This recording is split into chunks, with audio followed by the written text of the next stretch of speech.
নাইলে আমার মতন ব্যক্তি রহিমানগরে কি ইনসাফ জেনারেল হসপিটালে সংযুক্ত হওয়ার প্রয়োজন আছে? ভাবলাম যে আরে থাকবো আর পৃথিবীতে কয়দিন, একটা মানুষের জন্য কাজ করে যায়। কথা কন ঠিক না বেটে?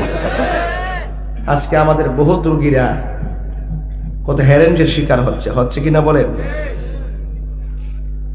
আমরা আহলুস সুন্নাত ওয়াল জামাতের মানুষগুলো অনেক সময় বুঝি না।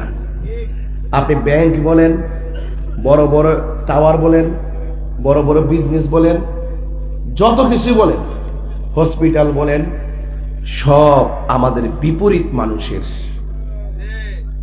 কথা কোন ঠিক কিনা? আমাদের কি আছে? এই জন্য আমরা শুরু করছি আলহামদুলিল্লাহ। বলতেন না আলহামদুলিল্লাহ? আপনারা যারা আছেন, আপনারা যেন ভুক্তভোগী না হন, আপনারা যেন হ্যারেঞ্জের শিকার না হন, আপনি যেন ভালো থাকেন,